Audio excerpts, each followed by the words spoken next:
I'm George Cheedy. We're on location downtown at the National Center for Civil and Human Rights. This is the next Atlanta.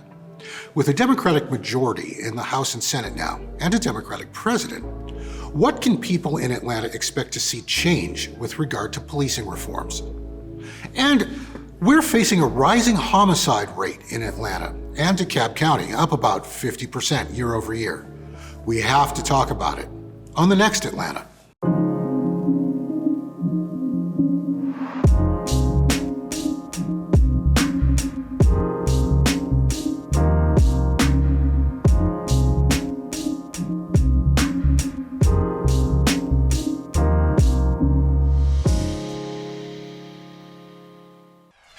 I'm George Cheedy. We're at the Center for Civil and Human Rights. This is the next Atlanta. I'm here with ephod Mohamed Walker. She's a long-time activist around criminal justice reform in DeKalb and in Atlanta, and I'm incredibly grateful to have you here. Thank you for having me. I appreciate the invite. So tell us how you first got involved with this issue. Well, I first got involved with this issue back in 2006 in DeKalb County. My brother was one of the DeKalb 12, is what it was framed as called, that was killed by police in DeKalb County. That was a very difficult time for my family. That was a difficult time for DeKalb County. That was a difficult time for Atlanta in general. So that lit this flame in focusing a bit more on criminal justice reform in general in the state of Georgia. Right now, you are the treasurer for, and they've changed the name. It was the Pre-Arrest Diversion Initiative. What are we calling it now? We're calling Atlanta Policing Alternatives Initiative. Tell us first what that organization, that initiative, what's it going to do? What's its intent? So I'm so excited to be a part of PAD. We call it PAD. One of the main things that PAD is going to do and has started doing and has been doing since 2017 has been providing Atlanta police with an alternative to arrest. That's very important. We don't quite have a model like that in the state of Georgia. Let me explain to you the difference between PAD and a lot of organizations. We have a pre-arrest diversion component that is specific to working in partnership with law enforcement before an arrest happened. So let me give you a great example, and I love to give this example of what PAD does. Let's say you have a young lady in a grocery store that is stealing some food. She might be 6 months pregnant. She's in a store, she's stolen some food. The clerk calls the police. The law enforcement officer arrives at the scene and he sees that clearly she's pregnant. She appears hungry.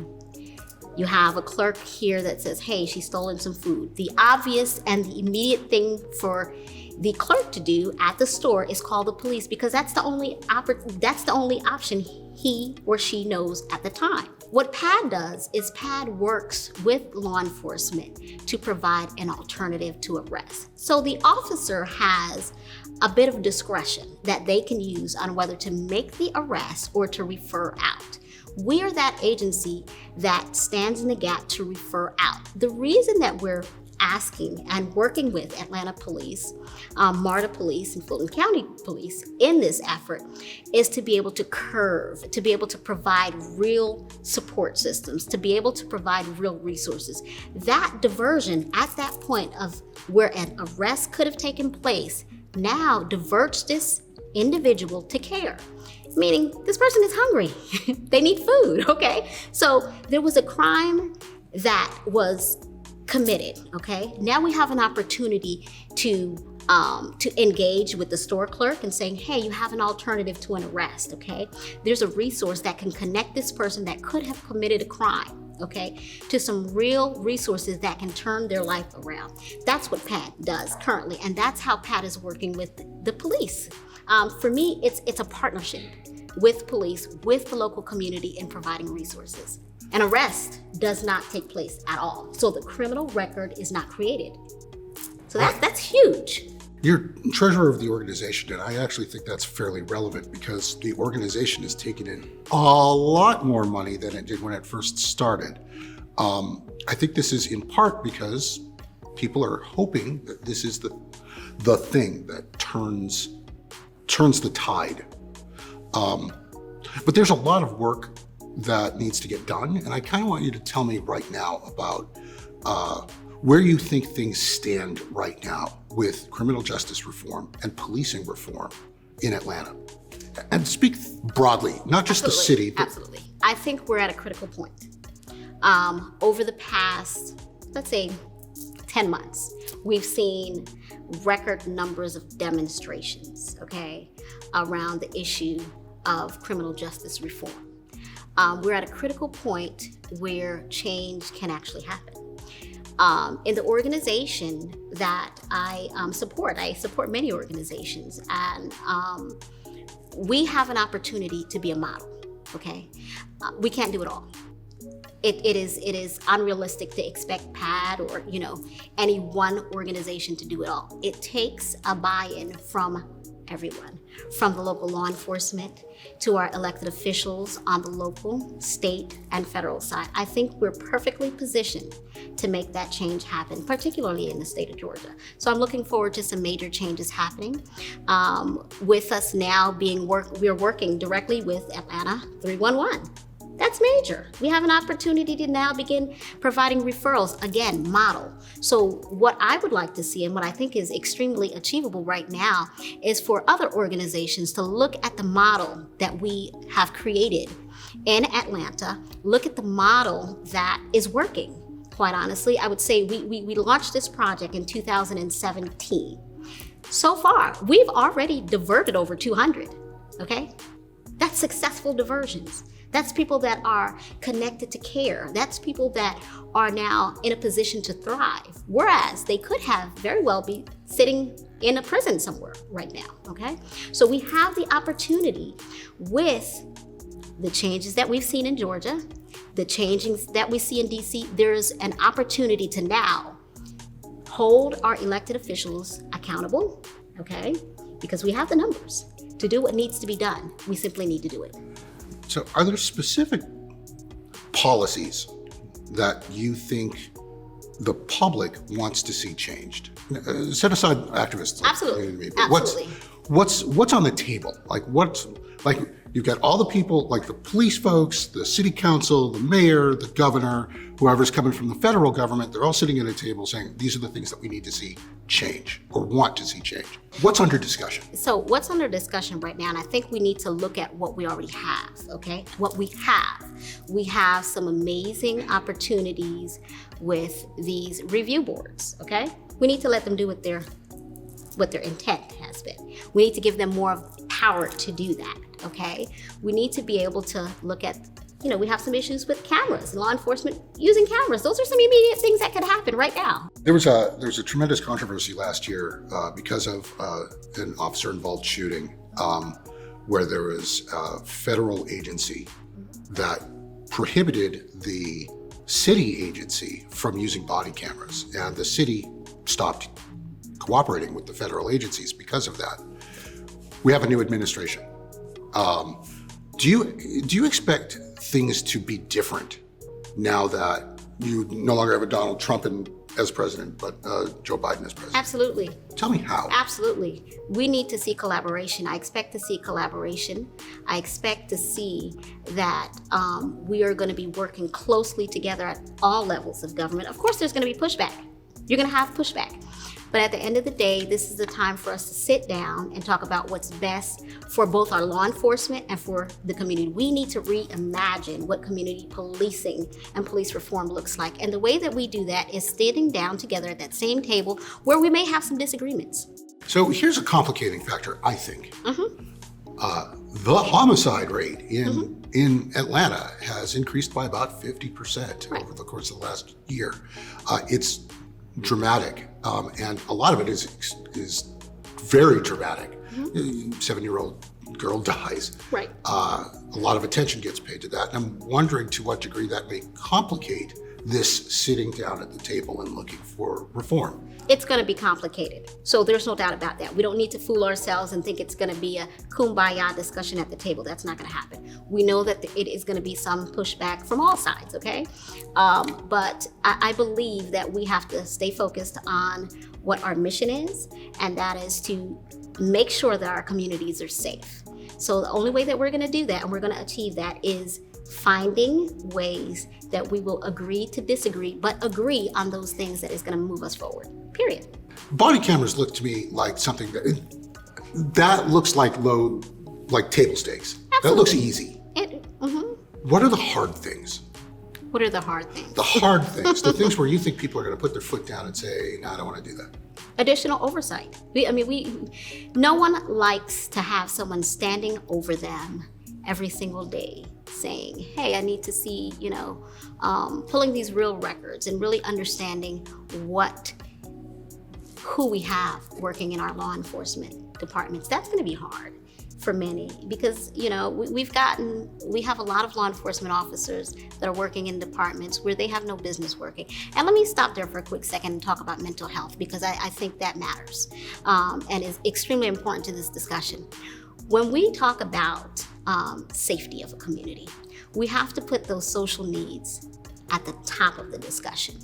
And oftentimes we talk about mental health needs in the community. We fail to talk about mental health needs really in our law enforcement. We need to talk about it in one discussion.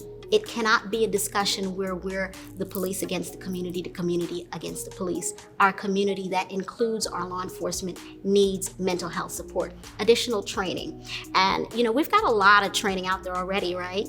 But if we see that we have so many law enforcement with all this training, but we still have some serious problems, we have to really look at our internal controls. We have to look at who we are selecting. We need people that really want to do this work and have a heart of service in doing this work. And I want to make sure that in our funding allocations that our law enforcement departments are properly funded so that they can attract, retain, and grow the departments in the way that they need with the right training that's necessary. It's interesting that you say that because the phrase defund the police came under a tremendous attack. Mm-hmm.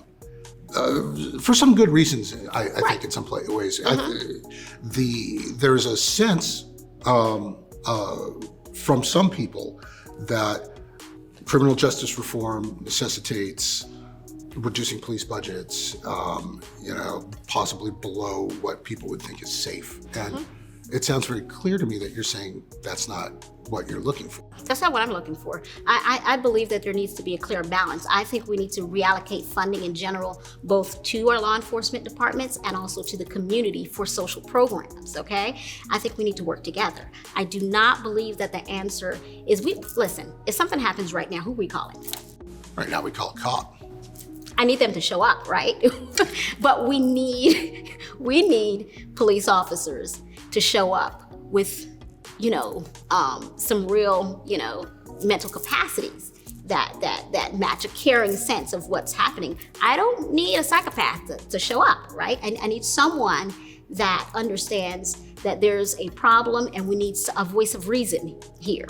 And I think we need to be very careful about that. Ephod, I'm incredibly grateful for your time here. This is what we needed to hear. Thank you very much. You're welcome.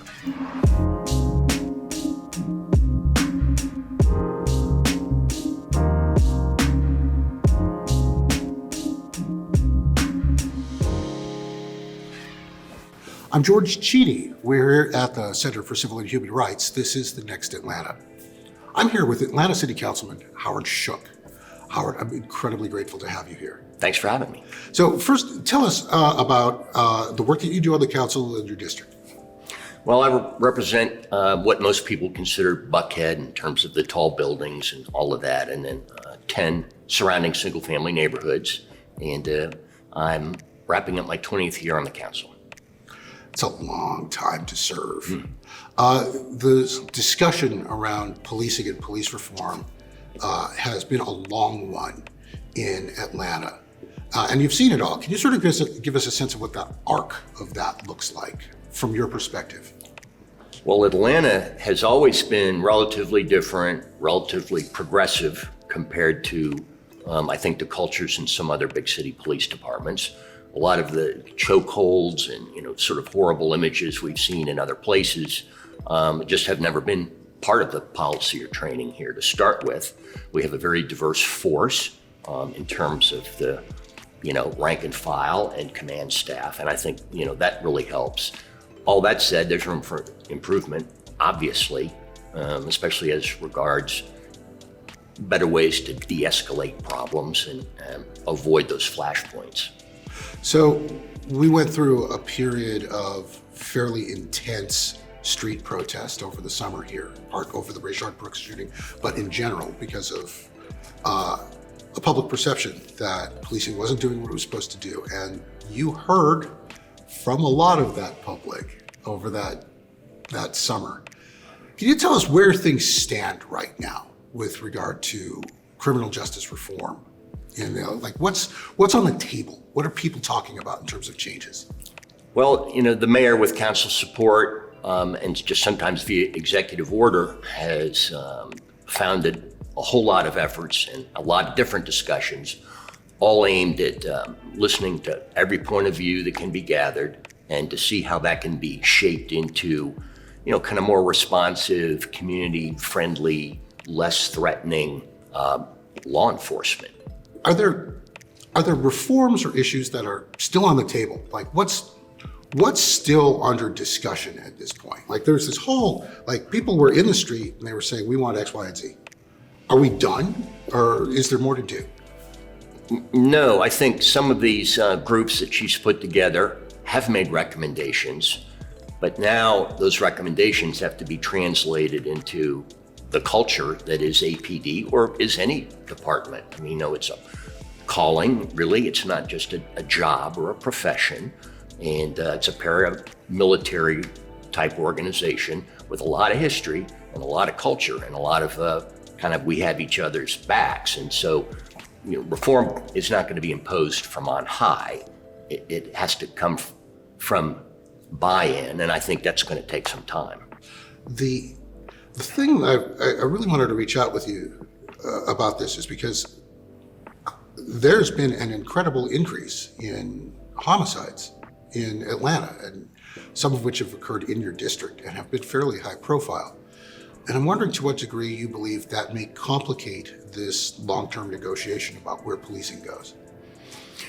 Yeah, we're seeing more homicides. I think that's in no small measure because we're seeing more guns on the street, and we're seeing more crimes being committed by people with guns than used to be the case. 10 years ago, the person who broke into 5 cars in your neighborhood probably was not carrying a gun. Now he probably is carrying a gun. And, criminals need to de-escalate their confrontations as well. I mean, they're just shooting each other. And there were over 100 rounds fired near a strip club on Cheshire Bridge in one incident. How no one else got hit in terms of innocent bystanders is just a miracle.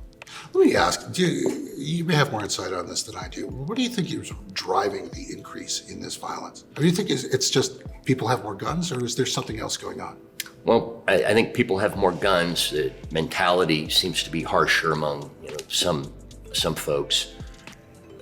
We're in the middle of a pandemic. We've gone through this horrible sort of political argument that hasn't helped. And we've lost 148 cops this year, and the courts are more closed than open.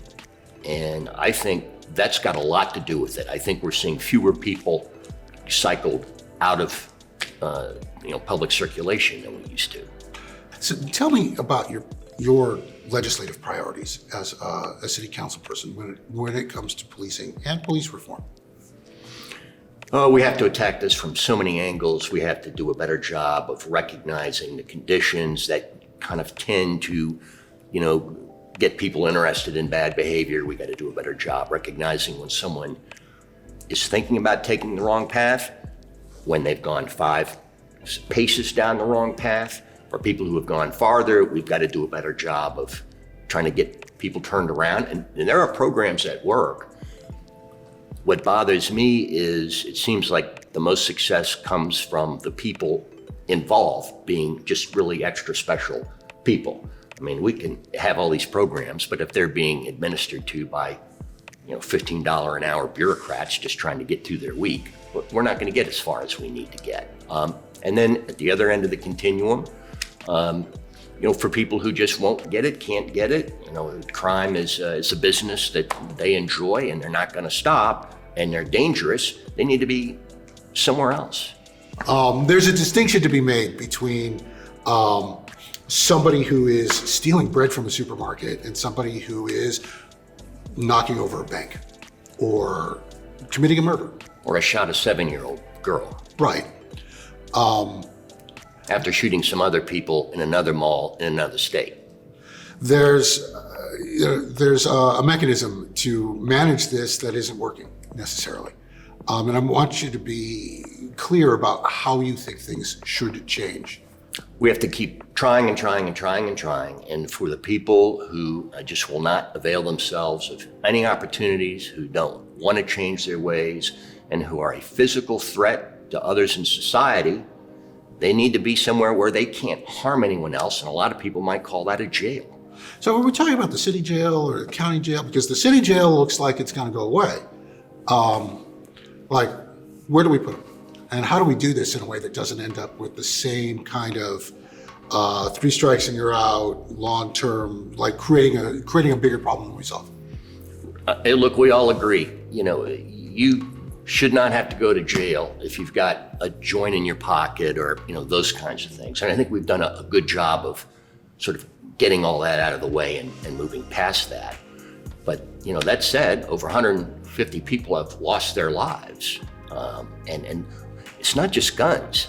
We're seeing an alarming amount of stabbings.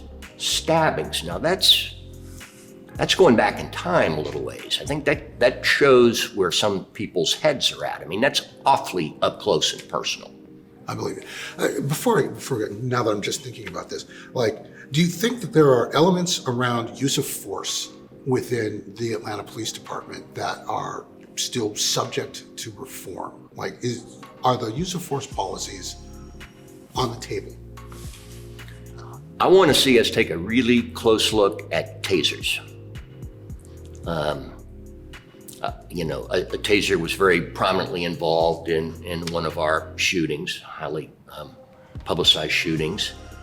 I had an interesting conversation with a 25-year veteran cop who believes that the fact that everyone's got a taser, especially for the young guys, you're much more apt to go for that instead of exhausting the various de-escalation tactics that you would otherwise have learned, especially the longer you stay on the force.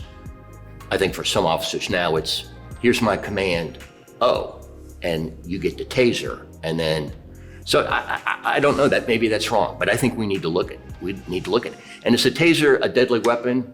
Yes or no? Because it's been called yes and it hasn't by some others. There's a huge argument about that because of how the police officers involved in the Rayshard Brooks case are being charged because of the taser issue. Well, and what happened? I mean, that had been a very long, peaceful conversation until suddenly it wasn't. I mean, it went incredibly violent in the blink of an eye. Well, that moment needs to be completely put under a microscope. So, one last question, and I think this is the important one. What should people expect over the course of the next year in terms of both criminal justice reform and their expectations of the police? Well, I think we're all going to be wearing masks for a long time to come. And I think 55 Trinity is going to be mostly closed down for a long time to come. That's the city jail? Yeah, that's City Hall. City Hall, I'm sorry, yes, of course.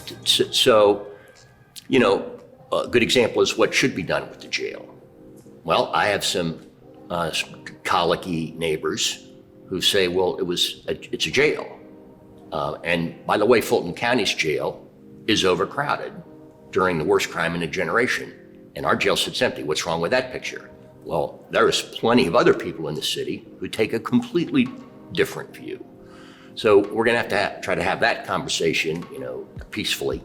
I think everyone's for reform. It's just, define reform, So I think people have learned a lot through this about how government works, how it doesn't always work. City council does not control the police department. We have to start rebuilding the force. 148 have left.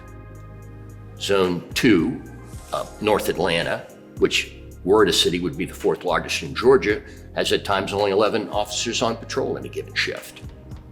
Well, that doesn't do much. Yeah, it's interesting that you say that. I don't think most people understand that, frankly, that there are so few police officers who are on patrol at any given moment in any given precinct. That's actually fairly true across Metro Atlanta, I might add.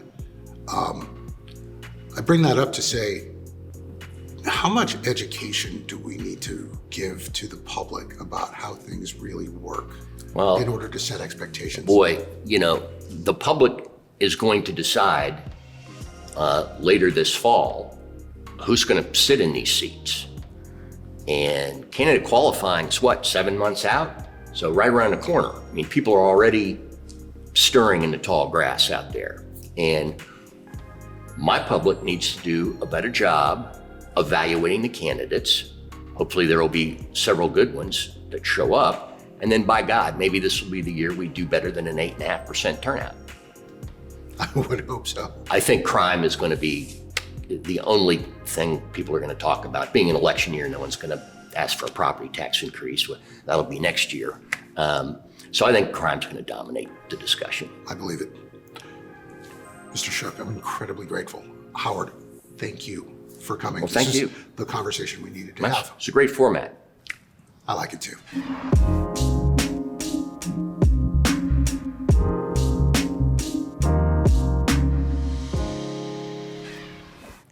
You should know that we've reached out to the Cobb County Police Department, the DeKalb County Police Department, the Gwinnett County Police Department, the Atlanta Police Department, and the mayor's office, asking for participation here, and all of them declined.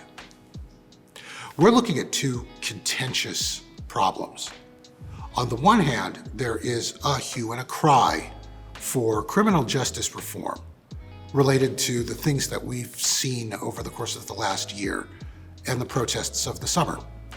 And on the other hand, we're looking at a homicide rate that has increased 50% in the city of Atlanta, one that has increased faster than at any point in the last 30 years. These two issues are linked. And what you've seen from our guests is perhaps the way in which solving one of these problems may actually solve the other. We've given you a lot to think about and some resources to use. I invite you to watch this episode again and each of the previous thought-provoking episodes of The Next Atlanta. Just log on to fox5atlanta.com, go to the show's section at the bottom of the page, and click on The Next Atlanta.